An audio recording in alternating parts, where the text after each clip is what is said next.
Hey, bonjour à tous, c'est Atlas 510. J'ai le plaisir aujourd'hui de vous retrouver pour une nouvelle vidéo. Aujourd'hui, on se retrouve pour le deck profile Roi du Feu avec les 3 decks de structure. Je vous en avais parlé la semaine dernière, je vous avais fait la présentation d'un seul des decks avec les cartes qu'il comprenait dedans.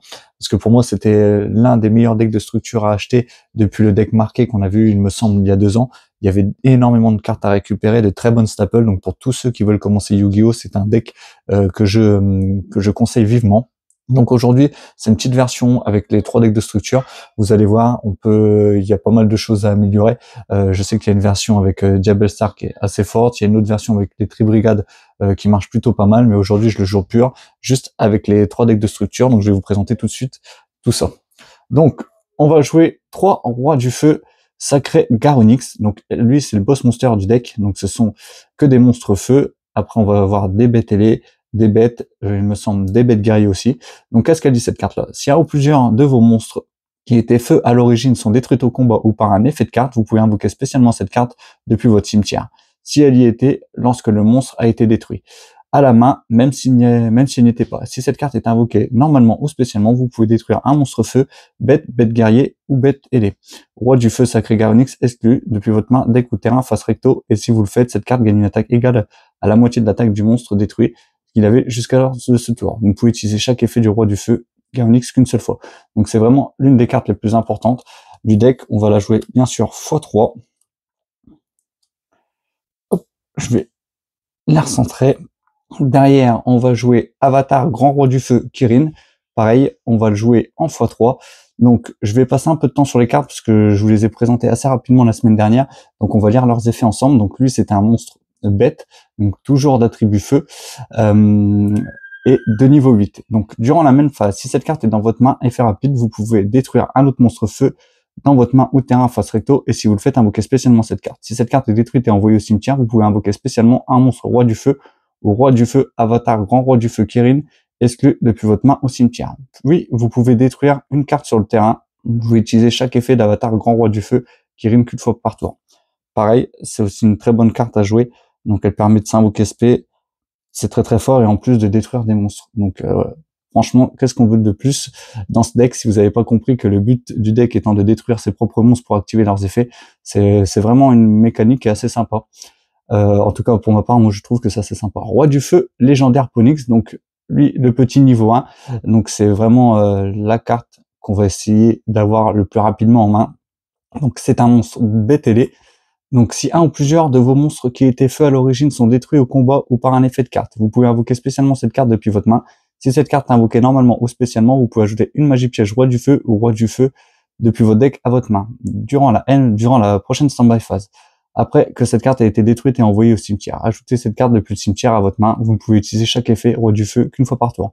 Elle permet d'aller tuto une magie, peut-être pour aller chercher le terrain. Et en plus, elle permet de retourner à la main, donc pour recycler. C'est vraiment très pratique, surtout au grand game. Donc on va jouer x3. Derrière, on va jouer un Avatar Roi du Feu Rank Ball.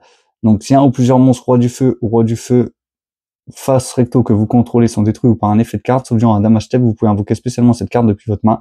Lorsqu'une carte magie piège ou effet de magie piège est activé, tant que cette carte est sur le terrain, en effet rapide, vous pouvez annuler l'activation, et si vous faites détruire un autre monstre feu que votre main ou terrain face recto, vous ne pouvez utiliser chacun effet au Roi du Feu qu'une fois par tour.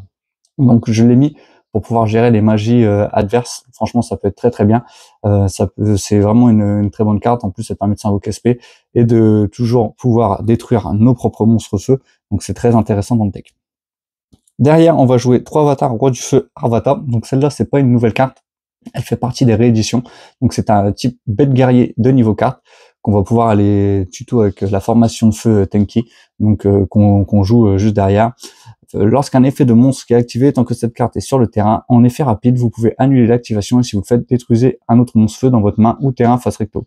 Si cette carte est détruite et envoyée au cimetière, vous pouvez cibler un monstre feu, bête guerrier ou bête ailé, Avatar du Feu Arvata exclu depuis votre cimetière, invoquez-le spécialement, mais annulez ses effets, aussi détruisez-le durant la end phase. Donc vous pouvez utiliser chaque effet de Avatar Roi Feu Arvata qu'une fois par tour. Donc cette carte-là, on va essayer de la laisser sur le terrain pour pouvoir négayer un effet de monstre adverse. Donc elle va un peu elle va un peu de pair avec cette carte-là, une pour gérer les magies, l'autre pour gérer les effets de monstres. Donc bien sûr, on la joue x3. Derrière, on va jouer un avatar roi du feu Barong. Donc s'il y a un ou plusieurs monstres roi du feu ou roi du feu face recto que vous contrôlez sont détruits par un effet de carte, sauf durant un damage step, vous pouvez invoquer spécialement cette carte depuis votre main. Donc pareil, ça nous fait un monstre à invoquer SP, parce que le but, je pense que vous avez compris, c'est de détruire nos propres cartes. On pourra invoquer spécialement cette carte depuis votre main une fois par tour durant la prochaine standby phase, après que cette carte a été détruite par un effet de carte et envoyée au cimetière. Ajoutez une carte roi du feu ou roi du feu avatar Barong depuis votre deck à votre main. Et en plus, si elle est détruite, elle permet d'aller tuto à un monstre roi du feu, donc c'est vraiment très pratique. Derrière, juste pour les cartes un peu fun et parce que il me fallait des monstres de niveau 8, je vais jouer Phénix Sacré de Nephthys, donc c'est une très bonne carte. Elle permet, une fois par tour durant votre prochaine standby phase, elle permet de gérer les magies et pièges adverses. Donc une fois par tour durant votre prochaine standby phase, après que cette carte a été détruite par un effet de carte et envoyée au cimetière, invoquez spécialement cette carte depuis le cimetière. Et si vous le faites, détruisez toutes les magies et tous les pièges sur le terrain. Donc toujours très pratique. Pareil pour gérer, on va jouer un avatar Grand Roi du Feu Garonix, pareil, c'est une ancienne réédition. Une fois par tour durant la prochaine standby phase, après que cette carte a été détruite par un effet de carte et envoyée au cimetière, invoquez spécialement cette carte depuis le cimetière. Si vous le faites, détruisez tous les monstres sur le terrain. Lorsque cette carte est détruite au combo et envoyée au cimetière, vous pouvez invoquer spécialement un monstre roi du feu ou roi du feu depuis votre deck. Donc vraiment très pratique, détruire tous les monstres sur le terrain, toutes les magies pièges, franchement super fort. Donc le petit Dogoran, le petit Kaiju qui va être intéressant. Pareil, c'est un monstre de niveau 8. Si jamais on a un monstre en face dont on peut pas se débarrasser, c'est toujours pratique. J'ai essayé d'axer le deck, enfin j'ai trouvé en tout cas qu'il y avait pas mal de cartes pour un go second, donc je pense que ce deck là est vraiment beaucoup plus fort en go second, donc j'ai décidé de l'articuler vraiment vers ce style de jeu. Donc derrière on va jouer 3 sanctuaires roi du feu, qui est l'une des magies continues les plus importantes du deck. Elle permet d'aller tuto le terrain. Donc lorsque cette carte est activée, vous pouvez placer face recto une île roi du feu depuis votre deck dans votre zone terrain une fois par tour. Si une carte dans votre zone terrain va être détruite par un effet de carte, vous pouvez détruire un monstre feu dans votre main ou terrain face recto à la place. Une fois par tour, si votre adversaire invoque spécialement un ou plusieurs monstres, vous pouvez immédiatement après la résolution de cet effet invoquer par Xyz un monstre Xyz feu en utilisant uniquement des monstres roi du feu que vous contrôlez. Vous pouvez activer qu'un sanctuaire roi du feu par tour. Donc elle permet d'aller tuto une magie en plus de faire une Xyz pendant le tour de l'adversaire. Donc c'est vraiment très très fort. J'étais un peu trop vite, je la joue bien sûr x3. Derrière, on va jouer 2 îles roi du feu. Donc cette carte-là, elle fait vraiment un avantage assez certain. Cette carte face recto dans la zone terrain est envoyée au cimetière ou banni. Détruisez tous les monstres que vous contrôlez. Vous ne pouvez utiliser qu'un effet suivant de île roi du feu uniquement une fois dans le tour. Durant votre main phase, vous pouvez détruire un monstre dans votre main ou sur votre terrain. Et si vous le faites, ajoutez un monstre roi du feu depuis votre deck à votre main. Si vous ne contrôlez aucun monstre, vous pouvez invoquer spécialement un monstre feu BTD depuis votre main. Donc vraiment très pratique et très fort. Derrière, je vais jouer 2 cercles roi du feu. Ciblez un monstre feu que vous contrôlez et un monstre feu dans votre cimetière. Détruisez le monstre que vous contrôlez. Et si vous le faites, invoquez spécialement l'autre monstre depuis son cimetière. Vous pouvez activer qu'un cercle roi du feu. Donc vu qu'on détruit énormément de nos monstres, je joue x2. Derrière, je vais jouer une petite magie. Donc c'est l'une des nouvelles, magie brûlure céleste roi du feu en magie rapide. Ciblez un nombre égal de monstres roi du feu ou roi du feu que vous contrôlez et les cartes contrôlées par votre adversaire, détruisez-les. Donc si une ou plusieurs cartes roi du feu ou roi du feu que vous contrôlez vont être détruites par un effet de carte, vous pouvez bannir cette carte depuis votre cimetière. À la place, vous ne pouvez utiliser qu'un seul effet de brûleur céleste roi du feu par tour, et uniquement une fois par tour. Donc vous voyez, on a pas mal de cartes pour détruire les monstres de l'adversaire. Donc voilà pourquoi je l'ai plutôt axé go second. Derrière, je vais jouer une explosion infernale, donc invoquez spécialement autant de monstres feu que possible avec 200 de défense depuis votre cimetière, mais bassinissez durant la end phase de ce tour. Toujours pratique pour pouvoir sortir des Xyz. Derrière, 3 formations de feu Tenki. Comme je vous en parlais tout à l'heure, lorsque cette carte est activée, vous pouvez ajouter un monstre bête guerrier de max niveau 4 depuis votre deck à votre main. Tous les monstres bêtes guerriers que vous contrôlez gagnent 100 d'attaque. Vous ne pouvez activer qu'une formation de feu Tenki par tour. Cette carte-là, je ne sais pas si vous vous en souvenez, je l'avais ouverte en secret dans une des collections, et c'est vraiment une très belle carte, franchement. Bon, là, malheureusement, elle est en commune, elle rend un peu moins bien, mais ça reste une très bonne carte. Là, derrière, on va passer au end-trap qui était fourni. Donc, on va jouer 3 huluberlus et oiseaux de verrouillage. J'ai pas besoin de vous dire pourquoi. C'est l'une des meilleures end-traps du format. Derrière, pareil, 3 infini éphémères. Donc, on les avait dans le deck de structure, donc on va pas se priver. Et derrière, comme je vous le disais, on va jouer 3 trous noirs. Vraiment, pour détruire les boards et détruire nos propres monstres, c'est pas vraiment dérangeant. Et derrière, je vais jouer 2 transactions, car comme vous l'avez vu, je joue pas mal de monstres de niveau 8. Et on avait ce petit moteur de pioche qui peut toujours être sympa. Donc voilà pour le main deck, comme je vous l'ai dit, plutôt axé go second. Donc c'est vraiment un deck qui est assez fun à jouer, qui est assez fort d'ailleurs. On va pouvoir faire pas mal de choses vraiment pour découvrir l'archétype c'est vraiment super pour ceux qui ne le connaissaient pas, parce que c'est un deck qui est sorti, il me semble, en 2012 et qui a été remis au goût du jour. Donc c'est vraiment sympa en tout cas. Et en plus, il y a une très belle mécanique. Donc on va jouer les monstres de l'extra deck qui étaient dispo, donc on va tous les jouer en x3. Il me semble qu'il y en avait 4 de dispo. Donc je vais pas tous vous les lire, je vais juste vous lire celui-là qui est vraiment très très fort. Éternité, Garunix, Yang, des Rois du Feu. Donc 2 monstres de niveau 8. Donc si cette carte est invoquée par Xyz, vous pouvez détruire tous les autres monstres sur le terrain. Vous pouvez détacher un matériel de cette carte, cibler une magie piège sur le terrain, détruisez-le, et si vous le faites, cette carte gagne 500 d'attaque. Si cette carte est détruite tant qu'elle a du matériel, vous pouvez invoquer spécialement un nombre de monstres Roi du Feu ou Roi du Feu depuis votre cimetière inférieur ou égal au nombre de matériaux que cette carte avait. Vous ne pouvez utiliser chaque effet de Éternité Garunix qu'une fois par tour.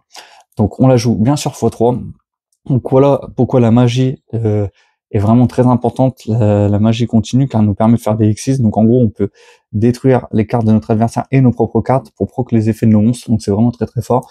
Derrière je vais jouer 3 géants entraîneurs. Donc cette carte là pareil pour piocher, c'est vraiment pas mal. Vous pouvez détacher un matériel de cette carte, piocher une carte et révéler-la. Puis si c'était un monstre, infligez 800 points de dommages à votre adversaire. Donc en plus elle a un petit effet de bird, c'est toujours sympa. Derrière je vais jouer les 3 loups sinistres, forcément. Donc carte assez pratique aussi dans le deck. Une fois par tour, vous pouvez détacher un matériel de cette carte, puis cibler un monstre bête guerrier ou bête ailé que vous contrôlez et une autre carte sur le terrain, détruisez-les. Et bien sûr 3 Ita, parce qu'on joue que des monstres feu, et que si notre adversaire a H, c'est toujours très pratique de la réinvoquer sur le terrain. Donc voilà pour la petite présentation. Comme je vous l'ai dit, cette vidéo s'adresse énormément aux nouveaux joueurs qui voudraient découvrir une mécanique assez spécifique de détruire ses propres monstres, mais c'est vraiment super sympa à jouer. En tout cas, ça change un petit peu des autres decks qu'on a. Donc je conseille surtout ce deck aux débutants, et en plus il y a pas mal de versions à améliorer, il y a pas mal de choses à faire, surtout que l'extra deck qui est fourni est assez pauvre, donc il y a vraiment pas mal de choses à mettre. On peut mettre un petit Zeus, vu qu'on va jouer pas mal de Xyz, on peut jouer d'autres Xyz de niveau 4. Donc franchement c'est vraiment assez sympa. Voilà pour cette petite vidéo. En tout cas je vous remercie si vous avez été jusqu'au bout de la vidéo. Si le contenu vous plaît, n'hésitez pas à vous abonner, et surtout on va rentrer dans la période où je vais sortir, les prochaines vidéos seront que des vidéos on va dire de type Halloween, donc avec des archétypes assez orientés ténèbres, assez orientés on va dire qui font peur. D'ailleurs l'un des decks que je vais vous présenter les prochaines semaines, ce sera bien sûr le deck Vampire. Donc j'ai travaillé sur 2-3 decks avec des artworks on va dire vraiment spécifiques à Halloween. Donc j'ai très hâte de vous présenter ça. Comme vous le savez, pour ceux qui me suivent depuis longtemps, je vous en parle. Je voulais déjà faire ça l'année dernière, mais j'avais été pris de court. Mais en tout cas cette année, je me suis bien préparé. Donc les 3 ou 4 prochains decks seront vraiment sur le thème Halloween. Donc voilà.